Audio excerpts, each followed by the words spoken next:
preocupación nuestra es justamente la seguridad territorial de las comunidades, el tema de titulación, el tema de títulos que den derechos completos para las comunidades campesinas y las comunidades nativas del Perú. Nos preocupa mucho esta ley. Descubrimos casi por casualidad a fines de julio el título 3 de esta ley. Toda la atención pública estaba fijado en el título 1.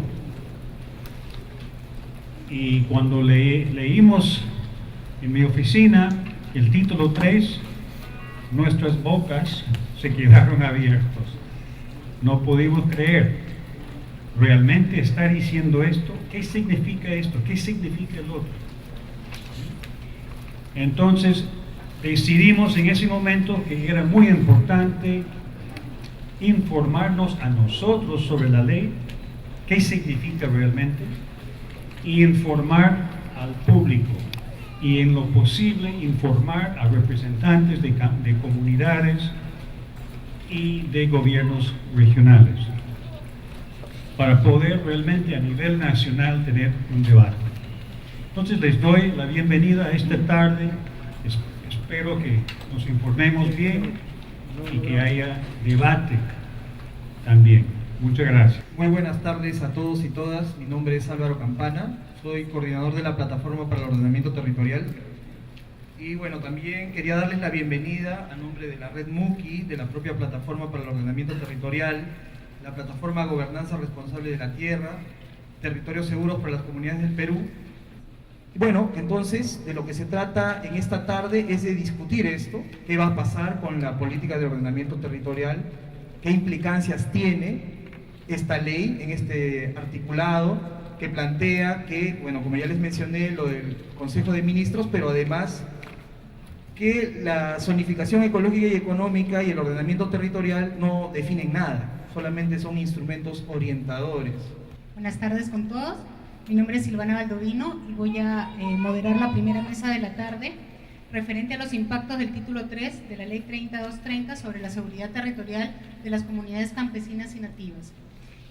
Estoy acompañada por 3 profesionales que han realizado estudios especializados en diferentes campos para ver los impactos de la referida norma desde el punto de vista constitucional, de los derechos colectivos y de la superposición de competencias entre los entes encargados de la formalización de la propiedad rural. El título 3 de la Ley 30230 importa afectaciones muy severas, potenciales y algunas de carácter cierto a derechos territoriales indígenas. Esta ley cae en un escenario concreto, ¿no? Es un escenario de presiones territoriales caracterizadas por la aprobación de megaproyectos, concesiones y proyectos extractivos, obras de infraestructura aprobadas, por cierto, sin consulta previa, y sobre tierras en su mayoría no tituladas, lo cual ya implica una afectación del artículo 21 de la Convención Americana, ley que crea un procedimiento extraordinario y especial a favor de inversionistas públicos y privados para el saneamiento físico legal de predios no saneados dentro de áreas de influencia directa e indirecta. El único objetivo legal de la ley entonces es dinamizar y favorecer las inversiones privadas o públicas, y el objetivo para ello es sanear física y legalmente predios a fin de que estos entren en el tráfico jurídico y puedan, en el caso de los privados, ser objeto de transacciones, ¿no es cierto?, para poder viabilizar el ejercicio de los derechos otorgados, llámense concesiones. Una ley sumamente compleja, sumamente detallada, muy técnica, que no ha tenido opiniones técnicas de ningún organismo especializado, ni público ni privado, y que fue aprobada por el Parlamento en la Comisión Permanente del Congreso por 11 congresistas en solamente 2 semanas de procedimiento. Sin embargo, sí la ley está propiciando esta suerte de despojo territorial a favor de inversionistas privados. Pero ¿qué tal si la ley 3230 se publica una modificación en la que se declara, se excluye del efecto a las tierras de comunidades campesinas y nativas? ¿Sería esto suficiente? Nos planteamos que no. Y esto por la sencilla razón de que el actual gobierno se ha arrogado la potestad de decidir quién es indígena y quién no. Es decir, se señala, ¿no es cierto?, bajo una tesis ciertamente un poco peregrina, que las comunidades, no existen pueblos indígenas o comunidades indígenas en la costa, ¿no es cierto?, y en la sierra está por verse. Entonces, ¿quién decide quién es indígena y quién no? El Estado. La ley, esta cláusula de condicionalidad estaría entonces supeditada a un ejercicio discrecional unilateral del Estado.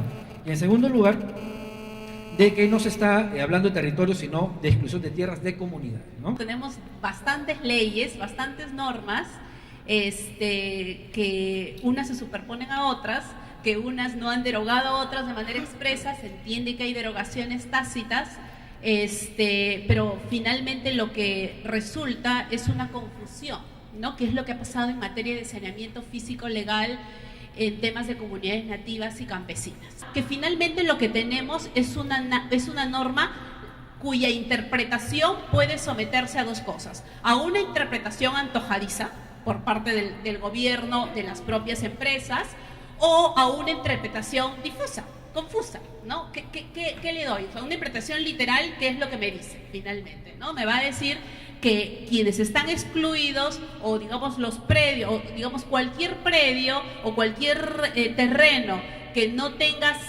saneado en ese momento la propiedad, entonces podría ser susceptible a ser, digamos, a formar parte del proyecto de inversión. La norma establece una serie de disposiciones que son bastante poco claras, ¿no? Poco claras, difusas, bastante etéreas. Entonces, sí precisamos o la modificación por ley, o finalmente, en el peor de los escenarios, las precisiones que se hagan en el reglamento, si cabría eso. Juan Carlos va a tocar directamente el tema, la constitucionalidad de esta norma y la afectación a los derechos de pueblos indígenas. Es una ley aparentemente expedida en el marco de las competencias del Congreso, pero afecta, entre otras cosas, el derecho de propiedad de los pueblos indígenas. Y la medida que afecta el derecho de propiedad, voy a explicar ahorita, tiene un vicio de nulidad. O lo arregla el Congreso o se arregla vía una demanda de inconstitucionalidad. Entonces, lo primero que hay que decir entonces es que no es cierto eso que dijo una vez Humala, piña con cabá. O sea, si yo logro demostrar que esa decisión afecta a derechos fundamentales, la última decisión no la tiene el poder político. La tienen los jueces a través de los cuales habla la Constitución política. ¿Entiende? Entonces, eso ocurre acá. Y eso ocurre, y a veces eso no se entiende, porque a veces algunos funcionarios creen que, por ejemplo, el derecho a la consulta, el derecho a la titulación, se va a cumplir cuando a ellos se les antoje. Pero hay una excepción, que es el punto central de la inconstitucionalidad de la norma. Es cierto, si no está titulado un territorio, es del Estado, salvo que sea territorio de los pueblos indígenas. Pero en el caso de los pueblos indígenas, la simple posesión ancestral equivale al título.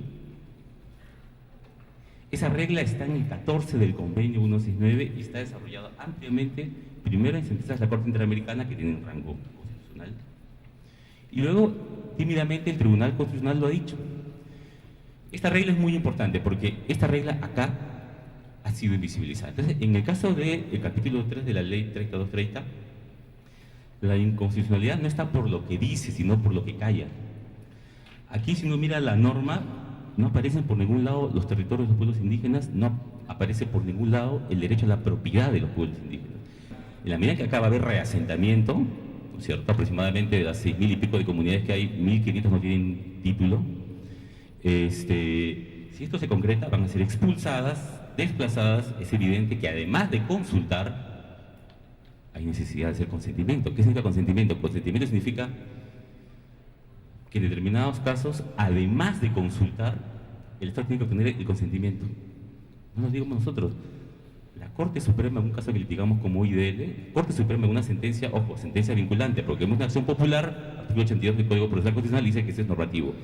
Le dijo al MINEN, oye, en determinados casos, la decisión, además de consultada, tiene que obtener el consentimiento. Y citó literalmente la sentencia Saramaca.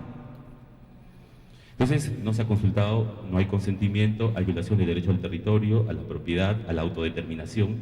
Bueno, se pueden hacer varias cosas. En principio, lo ideal, lo razonable es que el Ejecutivo lo modifique, ¿no ¿no es cierto? Ese es no, que el Congreso lo modifique, ¿no es cierto? Dudo que eso va a ocurrir. Entonces se abre el camino de lo que puede ser una demanda de inconstitucionalidad, ¿no es cierto? Simplemente decirle al Tribunal Constitucional, mira, el Tribunal, mira esta norma, esta ley, mira estos artículos y mira estos estándares internacionales. Dicho sea de paso, lo más garante y protector de los derechos de los pueblos indígenas está en el sistema interamericano. Hay una serie de reglas que a veces son subutilizadas y desconocidas de manera, digamos, tan abierta por los funcionarios públicos. Entonces, ¿qué hay que decirle? Mira, esto va contra esto. Y aquí lo que corresponde en realidad es sacar una cosa que se llama sentencia interpretativa. ¿Qué significa eso? Si al artículo 37, si no me acuerdo, se le pone una cláusula que diga todas estas reglas no se aplican a las comunidades campesinas y nativas, salvamos y nos ahorramos tanto problema. ¿Qué pasa cuando el Tribunal Constitucional, en un marco de un control constitucional y una demanda de inconstitucionalidad, lo que va a intentar es tratar de salvar la ley? Le va a buscar algún sentido interpretativo que salve la ley, pero al mismo tiempo que proteja derechos.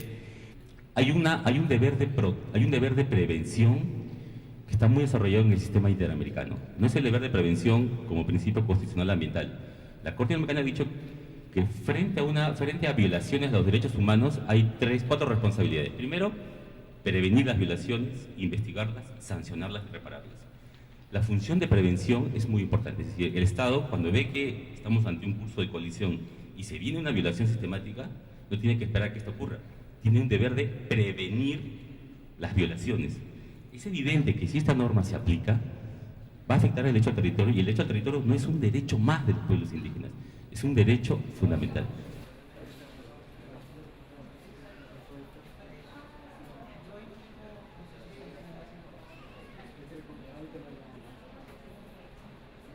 Entonces, en este proceso de simplificación normativa y actualización normativa de todo, digamos, el régimen tanto administrativo como legal que existe en nuestro país respecto al procedimiento de reconocimiento y titulación, tiene que realizarse un consenso nacional para poder empezar a cambiar estas normas y hacerlas mucho más simples. Un segundo tema es todas las controversias que existen de derechos en territorios titulados y por titular de comunidades campesinas. Un problema que hallamos y que se refleja en ese informe es que existen sobre, digamos, las tierras por titular a veces otros derechos otorgados a terceros por el propio Estado o áreas naturales protegidas que el propio Estado ha querido generar.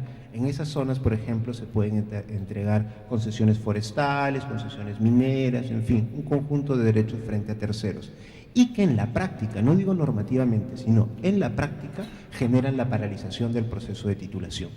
Este es el caso de la comunidad de Alto Tamaya-Sahueto, que justamente 11 años buscando su titulación, Edwin Chota no logró, a pesar de haber tocado infinidad de veces las puertas de las instituciones regionales y nacionales para lograr su titulación, no lo pudo obtener. Él perdió la vida y aún al día de hoy todavía el título de propiedad de su comunidad no se ha podido otorgar. Y esto básicamente por una inadecuada interpretación de las normas que existen, de este aparato normativo que he señalado que es muy difuso y que también ha sido ya referido por los anteriores ponentes, y que justamente genera que interpretaciones así terminen en la práctica por impedir la titulación de estas comunidades. Para nosotros esta ley, si es que se interpreta, esta ley no se podría interpretar en el sentido de que modifique el régimen de comunidades, el régimen de propiedad de las comunidades campesinas y nativas por un simple hecho, que ésta no ha pasado por un proceso de consulta previa. Nosotros al Poder Ejecutivo le hemos instado justamente a que pueda emitir un lineamiento preciso de que esta norma se tiene que interpretar de otra manera distinta a la posibilidad de la modificación del reglamento del régimen de protección de la propiedad comunal de las comunidades campesinas y nativas. Ese es un mensaje que nosotros hemos emitido al Poder Ejecutivo hace unos 10 días y que si pasara, digamos, una interpretación de la cual esperamos que con ánimos de salvar la norma, como ha sido referido también por los anteriores panelistas, si pasara una aplicación contraria a la que nosotros estamos señalando, que no podría ser porque no ha pasado por un proceso de consulta, se tendrán que analizar los mecanismos, ya sea administrativos, judiciales o hasta constitucionales, para justamente demandar que no puede haber una modificación sin un proceso de consulta. Hay un entramado de poderes legales, de mafias, ¿no?, en torno a la titulación de las tierras. Aquí hay un tema que nosotros estamos tratando de coordinar con Agricultura, que va orientado a digamos, dar un respaldo en términos de lineamiento, de recojo y evaluación de información para el reconocimiento e inscripción de personería jurídica de comunidades nativas en los registros nacionales, ¿no?, y que permitan facilitar a los gobiernos regionales estos procesos de titulación. Entonces, este esfuerzo por generar lineamientos que faciliten los procesos de titulación en las comunidades nativas y desarrollo agrario en la selva, en la zona amazónica, creemos que puede ser una medida que favorezca el desentrampamiento de estos procesos de titulación, ¿no? En cuanto al tema de la reglamentación de la ley número 30.230, ¿no?, en este caso nosotros desde el Viceministerio de Interterritorialidad y también desde el otro viceministerio, hemos emitido una opinión, una propuesta para la reglamentación de la ley, en la cual pedimos específicamente que se agregue una disposición complementaria en la medida que se señale que las medidas establecidas en el presente reglamento sobre procedimientos especiales de saneamiento físico legal excluya y no sea aplicable a tierras de comunidades campesinas y nativas, incluyendo reservas indígenas, y áreas de uso público de protección, forestales de protección, que constituyan sitios o zonas arqueológicas y aquellas declaradas como parte integral del patrimonio cultural de la nación. Lo que quiero transmitir es una mirada distinta, es una posición distinta, es una forma de ver distinta que creemos que está sustentada en la propia ley. La ley 30.230, a la cual la mesa anterior se ha referido, en el sentido que afecta a los derechos de las comunidades, que afecta el derecho de propiedad de las comunidades, para el Poder Ejecutivo y para el Ministerio de Vivienda, que es quien está a cargo de refrendar el reglamento de esta ley no afecta. Y no puede afectarla porque si hubiese querido referirse a las comunidades, entonces tendría que haber sido materia de una consulta previa. Este es el artículo que se ha reformado a través de esta ley 30.230. Si usted le invadía en la propiedad, pasaba las 24 horas, entonces usted solamente tenía la oportunidad de sacarlos a través de un juicio. Esta ley dice, se terminó las 24 horas. Desde que usted tiene conocimiento, tiene 15 días para que sin necesidad de un juicio, sino con el apoyo de la policía, usted pueda expectorar al invasor. Entonces, si las comunidades, digamos, están siendo sujetas de invasiones, pueden defenderse con este dispositivo legal. La ley 24.657 y su reglamento del decreto supremo 0891-TR. Entonces, no me parece que existan normas contradictorias, difusas. Lo que sí estoy de acuerdo, tal como se ha expresado, que son normas antes de la Constitución del 93, y lo que sí comparto es que habría que emitir nuevas normas al respecto, pero sí con la participación activa, obviamente, de los pueblos indígenas, como no podría ser de otra manera.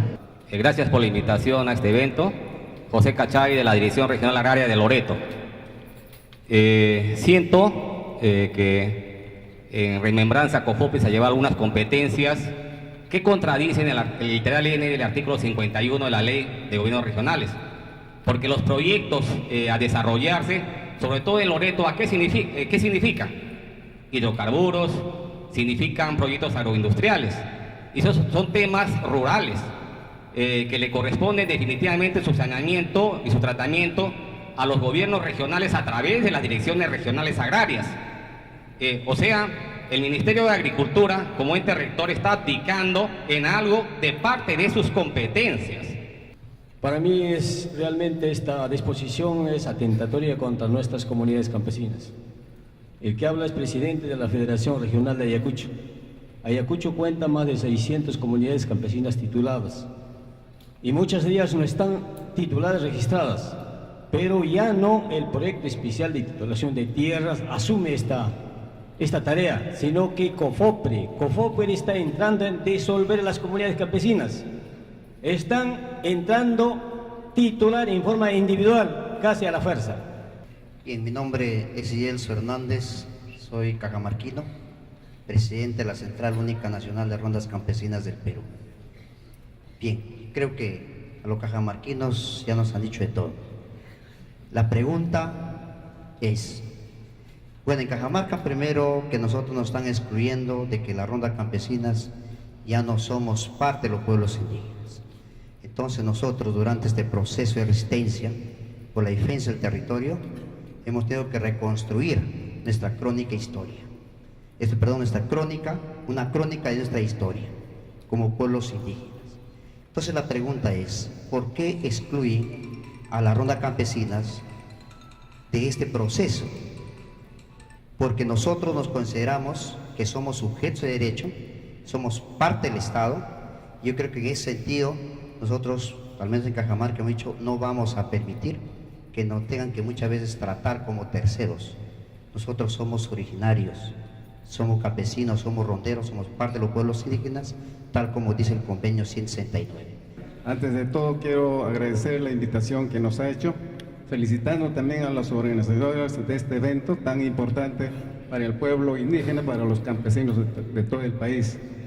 En efecto, yo he escuchado las dos ponencias de la primera mesa, que totalmente estamos de acuerdo con los análisis que han hecho, y también la segunda mesa del representante de la Defensoría del Pueblo y del Ministerio de Interculturalidad del Ministerio de Cultura. Y es lógico que los dos representantes del Estado están un poco nerviosos también, porque ellos están precisamente representándonos en estos momentos. Han hecho pelear a hijos con sus padres, a esposos con sus esposos, a padres con hijos, y todo el mundo se está peleando hasta hoy. Y dentro de las comunidades ya tituladas incluso han dado títulos a particulares. Entonces ese es el camino que usted, señor Pahir Samán, debe de corregir si está todavía en el gobierno. Cuando mencionan que a través del reglamento van a como excluir a los pueblos indígenas, a las comunidades nativas y campesinas, yo me pregunto por qué esperar el reglamento, ¿no? ¿Por qué no hacerlo en la ley? Porque en este país tenemos un historial de leyes que dicen algo y reglamentos que en lugar de darle forma dicen o quitan cosas inclusive, ¿no? No estoy diciendo necesariamente que detrás de esta norma hayan estado los mineros, pero en todo caso sí hay, diría yo, una concepción errada del territorio, del ordenamiento territorial y de la sostenibilidad en términos económicos, ambientales, etc. El ordenamiento territorial no busca ni significa paralizar absolutamente nada. El ordenamiento territorial es eso. Han venido impulsando este proceso los gobiernos descentralizados, impulsando los procesos de zonificación económica, ecológica. En ese sentido es que se presentó a partir de la plataforma de ordenamiento territorial con un amplio proceso participativo de construcción de propuesta normativa, se presentó un proyecto de ley que busca regular el ordenamiento territorial que está en el Congreso de la República, que ha sido objeto de una serie de audiencias públicas descentralizadas conducidas por la Comisión de Descentralización, que ya tiene un predictamen, listo para ser debatido en la Comisión de Descentralización. Como anécdota nada más, cuando en la última legislatura el presidente de la comisión quiso ponerlo a debate, los congresistas oficialistas simplemente no asistían y dejaban sin quórum a la comisión, entonces ni siquiera había posibilidad de discutirlo. Ya no diré aprobar estas propuestas porque nos queda poco tiempo, el escenario político es poco favorable, perdónenme que sea tan franca en todo caso, pero por lo menos seguir manteniendo el debate abierto y ojalá proyectarnos en escenarios futuros un poco más favorables para aprobar este tipo de normas en favor de los pueblos indígenas, en favor del ordenamiento territorial, en favor de un desarrollo verdaderamente sostenible. Justamente la posibilidad de poder desarrollar una planificación dentro de nuestro territorio. Nosotros como representantes de los gobiernos locales vemos con mucha preocupación justamente la norma que estamos debatiendo hoy día.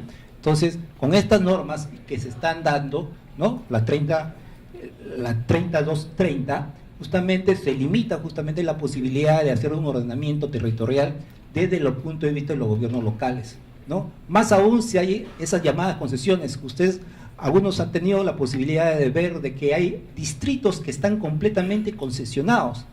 ¿Cómo se podría hacer una planificación ahí en esos distritos? Preguntémonos nosotros. Las limitaciones son muy fuertes, ¿no? En la medida que ya han sido cedidos a privados o han sido cedidos a las empresas mineras, lo cual no permite hacer una planificación territorial. Tiene absoluta razón la congresista cuando señala que el gobierno nos está pasando de contrabando medidas orientadas a favorecer a los sectores aludidos, desbaratando la ya limitada institucionalidad que tenemos y poniendo en riesgo los derechos de muchos de los peruanos, que definen dentro de las competencias exclusivas, también dentro de las competencias compartidas, una cantidad de atribuciones que son guardadas en el rincón de los justos en nombre del sacrosanto mercado. Si queremos irnos más abajo a cuestiones elementales, la definición por la que se opta del ordenamiento territorial entra en confrontación directa contra los lineamientos de política para el ordenamiento territorial que diera el Ministerio del Ambiente en este país. Dos cuestiones finales para terminar y ceñirme al tiempo. La primera, gracias, una pregunta elemental. Si es el gobierno nacional el que va a ordenar de alguna manera el territorio, ¿qué credencial tiene para que creamos en esa capacidad? Yo diría que la principal credencial que tiene es la minería ilegal. El gobierno nacional ha sido el responsable directo del otorgamiento de concesiones mineras en territorios de comunidades indígenas, de comunidades campesinas, en áreas naturales protegidas y hasta en la plaza de armas de más de un centro poblado de este país. Y esa es su mirada del ordenamiento territorial. Un proceso en el cual el mercado es el que va a producir ese ordenamiento territorial, determinando qué le conviene y afectando ya no solo a las zonas de influencia directa de su intervención, sino también a las zonas indirectas de su intervención. Pero es el fracaso en primer lugar del Ministerio de Economía y Finanzas, que es el que firma el íntero de cheques que hay en este país y que es el que firma el íntero de autorizaciones de incremento de precios. Y al lado de ellos la Contraloría General de la República. Pero en tercer lugar, no desconozcamos pues las dificultades de un gobierno que de marzo a la fecha ha cambiado 2 veces de gabinete, aunque ha mantenido al ministro del Ambiente, y no olvidemos una lógica de recentralización creciente de recursos que es funcional, digamos, a esto que se ha convertido definitivamente en una mala palabra en el país, el ordenamiento territorial, y por lo tanto es funcional a la idea, a la decisión política que está en marcha. Yo terminaría señalando que pugnar por el ordenamiento territorial debiera hacernos a todas y todos pugnar también por una descentralización que tiene innumerables limitaciones, que tiene que ser corregida y ajustada, pero que no puede ser tirada por la borda porque ello, una vez más, sería funcional a los designios del Gran Capital. Con todos y con todas agradezco la invitación y yo voy a ir directamente ya al tema. Ya se ha tratado, voy a hacer mención de cosas que no se han dicho. Una primera es la justificación. La exposición de motivos señala que por qué hay que hacer cambios en el tema de ordenamiento territorial, porque hay una confusión de ordenamiento territorial con ordenamiento ambiental, se dice, ¿no? Y entonces el ordenamiento ambiental es la competencia que le corresponde al MINAM. El ordenamiento territorial excede a sus competencias. Sacar de las competencias del MINAM el ordenamiento territorial. Esa es la intención. Y además, otro dato importante que dice la exposición de motivos. Dice, el criterio ambiental es un criterio más, ¿no? Junto con el criterio económico, sociocultural, institucional.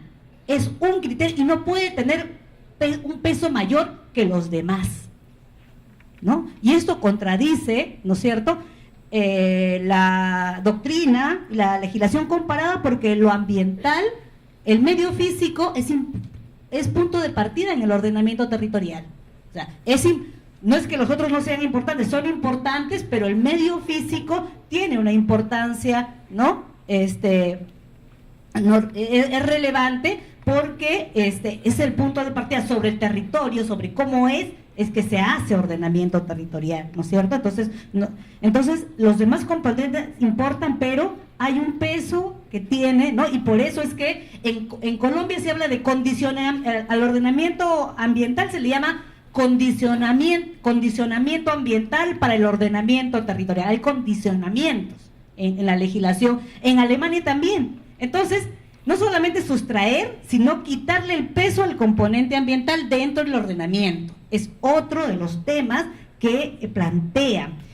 Y el otro tema es vaciar de contenido al ordenamiento. Es la tercera cosa que hace esta ley. ¿Por qué? Porque cambia la definición de lo que es ordenamiento, ¿no? Entonces, era proceso, si recuerdan, técnico, político, técnico, administrativo, de concertación para el uso y ocupación del territorio, ¿no? Entonces le quitan concertación y le quitan para el uso directo, sino para orientar el uso. Entonces ya el ordenamiento no define qué es lo que es una de las cosas de su contenido esencial, no define el uso, sino solamente lo orienta. No hay ninguna articulación de las políticas vinculadas con ordenamiento territorial con las concesiones, por ejemplo, en este caso, y hay instancias como el INGEMET en minería, que es el Instituto Nacional Geológico Minero Metalúrgico, que otorga las concesiones, que en la realidad define el uso de los suelos. Eso es lo que quiero reiterar y afianzar de la última punto de vista de Ana, ¿no? Aquí en la práctica lo que ocurre efectivamente es eso, y lo que se plantea que ocurre es eso.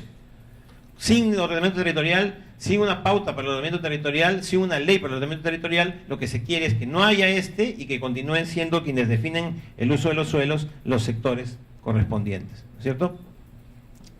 Y evidentemente con ello se afectan las competencias constitucionales de gobiernos regionales, locales, ya lo mencionó con detalle hace un momento la mesa anterior. Entonces, lo que queda es poco margen. En realidad los gobiernos regionales y locales pueden hacer poco respecto al conducir el desarrollo de su territorio si es que les están imponiendo qué se hace en sus territorios. Y en la práctica se les está imponiendo el desarrollarse en función de las industrias extractivas, petróleo, hidrocarburos, minería, etcétera, quienes están estableciendo la imposición de estos desarrollos y por dónde debe ir el desarrollo futuro de los gobiernos regionales y locales y nuestro país en general son los sectores competentes en cada materia. Termino con esta imagen, ¿no? Ustedes sumen las dos imágenes y vean qué nos cae de territorio, ¿no? Estas son las imágenes de las zonas para hidrocarburos, ¿no es cierto? Y la imagen de las zonas mineras. Para ir terminando, un factor o un elemento ausente en todas las propuestas de ordenamiento territorial, como lo comenté hace un momento, es la dimensión intercultural. Es decir, el reconocimiento de la existencia de otra forma de entender, ocupar y usar el territorio los mismos pueblos indígenas han luchado, es la figura de los títulos de comunidad. Pero también es verdad que hay otras propuestas que vienen siendo trabajadas y vienen siendo exigidas por algunas organizaciones. Creo que la más completa, por lo menos la que yo conozco, es la de la FENAT, de la Federación Nacional Achuar. El pueblo Achuar es un pueblo de la familia Jíbaro, que está ubicado en la zona, en el departamento de Loreto, por el Alto Amazonas, y ellos tienen una propuesta, por ejemplo, de reconocimiento de su territorio integral, es decir, todo un territorio que está más allá de los límites formales, físicos, que ha ido imponiendo el Estado durante toda la historia. Sí, los organizadores me han hecho un encargo bastante complejo, que es tratar de sacar algunas conclusiones. Como ustedes se habrán dado cuenta, la tarde y esta parte de la noche han sido bastante ricas como para tratar de hacer algunas conclusiones. Sin embargo, intentaré combinar un intento de síntesis. Creo que hemos tenido una lectura básicamente jurídica en esta jornada.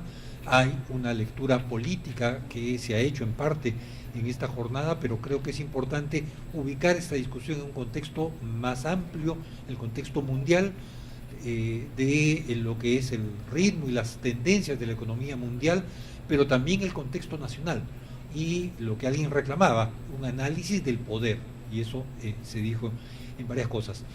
Creo que esta jornada nos ha mostrado varias cosas, pero nos deja también varias preguntas. Las centrales, ahora, después de esto y en los días y meses que vienen, ¿qué podemos hacer? Se tratará de pugnar por una reglamentación en la ley que, entre otras cosas, excluya a las comunidades campesinas. Se buscará una modificación en la ley, como también fue planteado. Se buscará la derogatoria de la ley atendiendo a los distintos puntos, más allá de los que trabajamos en esta jornada y que Pilar Camero nos ha mostrado hoy día. Creo que son decisiones o discusiones que deberíamos profundizar, es decir, más allá de esta ley, ¿a dónde apuntamos? El tema del poder, sin duda alguna, está aquí y creo que supone mirar también el contexto nacional. Acabamos de tener elecciones para gobiernos regionales y municipalidades y lo que hemos visto es una gran dispersión de distintas fuerzas políticas y la presencia muy fuerte de candidatos y organizaciones que se han presentado claramente con un ánimo de lucro antes que un servicio a la comunidad o el intento de impulsar procesos de desarrollo sostenibles o democráticos. Al mismo tiempo se nos ha recordado la debilidad de nuestras organizaciones y la corrupción también dentro de algunos niveles dirigenciales. Creo que esta jornada, y son mis palabras finales, ha mostrado una gran participación de todos ustedes. Los felicito y agradezco por su presencia hasta esta hora. Creo que ello solo ha sido posible por la convocatoria y la presencia de distintas plataformas y organizaciones. Algunas las ven ustedes ahí en sus logos en la pantalla, pero creo que, como alguien decía en esta mesa, se requiere una respuesta conjunta, una respuesta firme. No podemos quedarnos simplemente en el señalamiento de algunos vacíos. Creo que es importante seguir trabajando, pero tratando de mantener una mirada conjunta y, como decía Javier Yanqué, no mi organización está por encima de la tuya, sino que creo que todos tenemos al frente un enorme reto y creo que hay que enfrentarlo de manera conjunta. Sin más, les agradezco su tiempo, su paciencia y los invito a un vino en el exterior de esta sala. Buenas noches y muchísimas gracias.